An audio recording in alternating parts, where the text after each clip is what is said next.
occlusion, as you know, when occlusal forces exceed the adaptive capacity of the tissues, tissue injury results. This resultant injury is termed as trauma from occlusion. The occlusion which produces such injury is called as traumatic occlusion. The effect of occlusal forces on the periodontium is influenced by the magnitude, direction, duration, and frequency of the forces. Glickman classified this as acute trauma from occlusion and chronic trauma from occlusion. Acute trauma from occlusion, when there is abrupt change which takes place, changes takes place in the occlusion. Now, when you are eating something, suddenly there is some hard object comes, your jaws separate. This is acute trauma from occlusion. This causes sudden pain.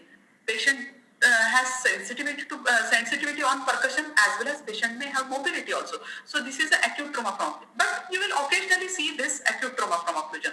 Generally, very commonly what you see is a chronic trauma from occlusion. Chronic trauma from occlusion, which results because of as the age advances, there is a flattening of the occlusal surfaces takes place, as well as there can be some drifting of the tooth surfaces takes place. There can be extrusion of the tooth surfaces. Because of the bruxism and clenching, the occlusal surface wears off. This results into chronic trauma from occlusion. Now, according to the nature of cause, there is the trauma from occlusion is classified as primary trauma from occlusion and secondary trauma from occlusion. Primary trauma from occlusion, here, suppose you have done a high feeling and you have not corrected that feeling. Patient is not able to chew the, close the mouth, or he has a high feeling, that will cause the primary, because the occlusal forces have increased.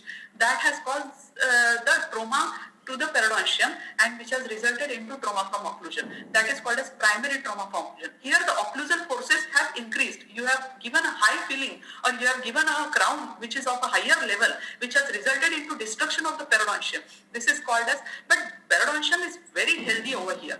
Here the periodontium is not destructed. In the A diagram, if you see, the periodontium is very healthy, but there is no destruction. Because the occlusal forces have increased, it has resulted into primary trauma from occlusion. Now, in the B and C, if you see, the periodontium has weakened. Periodontium has weakened, and occlusal forces in the secondary trauma from occlusion, occlusal forces are same. What were there before? Occlusal forces have not changed or not increased, but the capacity of the tooth, or because of the weakened periodontal support, has resulted into secondary trauma from occlusion. So this is about the classification. Now, 3 stages of tissue response is the to increased occlusal forces. One is injury. Injury, as you know, whenever there is injury, our body will respond in the mechanism of to the occlusal forces. You will see that there is a widening of the periodontal ligament space. There is bone resorption. If you can see over here, that bone resorption increase, then there is patient will have mobility. So this is the first response to increased occlusal forces. Now, if we correct this occlusion, very good. There will be healing. But if we don't treat this at the stage of injury, and if the occlusal forces continues like this, okay, the body is trying to, now the body has a mechanism of repair. Okay, our body cannot keep only injury like this. They will try to, it will respond in the form of repair. So there will be a bone formation. So if you see over here, there will be a bone formation increase and bone resorption is reduced. So whenever there is a resorption taking place, around that the bone starts getting deposited. So it is trying to repair by depositing the bone. This is called as buttressing bone formation. Now, when it takes inside the jaw, it is called as central buttressing bone formation. When it occurs onto the periphery, it is called as peripheral buttressing bone formation.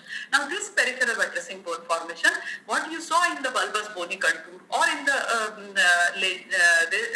lipping, okay, those are the cases which are of a repair. That peripheral buttressing bone formation has occurred. Inside there is a resorption, but outside there is a bone deposition. So that is a stage of repair. And third one is a stage of adaptive remodeling. Still, in this phase of repair also, if you still don't correct the occlusion, then our body has mechanism of it will start adapting. Now, how adaptive remodeling with these occlusal forces the periodontium will do? There will be a angular bone loss, there will be ligament, as well as the tooth will start mobile and it will drift from the this one. So even if patient chews on this one, the body, the tooth will come from that place and it will not take those occlusal forces. So our body is trying to adapt with this excessive occlusal forces. So these are the different stages of the trauma, increased occlusal forces. Influence of trauma from occlusion on the progression of marginal periodontitis. Remember one thing is that when there is a zone of irritation and zone of co-destruction. Zone of irritation is the area which is like near the gingival sulcus. You will find the bacteria and this gingival inflammation. So what causes gingival inflammation or periodontitis is only bacterial plaque, okay, which is responsible for formation of gingivitis and then periodontitis. Zone of co-destruction is the one which gets affected by trauma from occlusion, not the zone of irritation.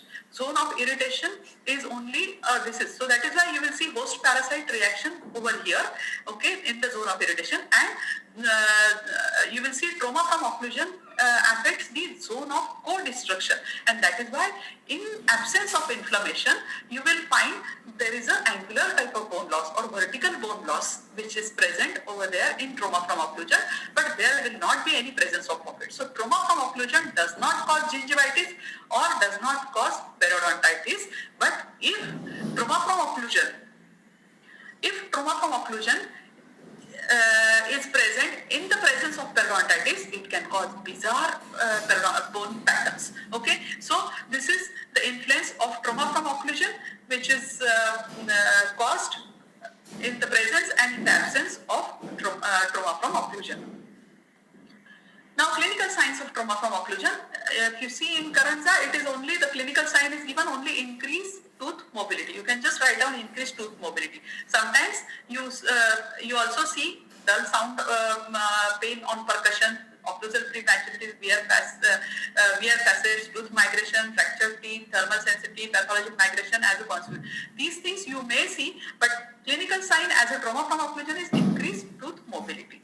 Now, radiographic signs which are there is increased width of periodontal ligament space, a vertical destruction of the interdental septum, and radiolucency and condensation of the alveolar bone and root resorption. So, you see here you can see increased width of periodontal ligament space, increased density of the alveolar bone, angular bone loss you can see. So, in trauma from occlusion you see vertical bone loss as compared to what you see horizontal bone loss in a chronic periodontitis patients. Treatment of trauma from occlusion. First thing is you have to remove the etiological factor. Second is occlusal adjustment. Third is long-term stabilization of mobile teeth, occlusal reconstruction, orthodontic tooth movement, and extraction of hopeless teeth. Pathologic tooth migration refers to the tooth displacement that results in the balance among the factors that maintain physiologic tooth position is disturbed by periodontal disease. Here in this photograph, you can see the tooth has migrated from its original position because of the periodontitis. Okay, now this is a typical distolabial tooth migration. Distolabial tooth migration in the central incisors you see in cases of localized aggressive periodontitis. So you generally see these type of migrations, pathological migration in anteriors. Of course, you can see in the posterior, but most commonly and most frequently you will see these pathological tooth migration in anteriors. It is relatively common and early sign of disease and may occur in association with gingival inflammation and pocket formation as the teeth progresses. Basically, the pathogenesis is weakened periodontal support, and there is increase in pressure from the granulation tissue, as well as the changes in the forces exerted on teeth results into the pathological tooth migration.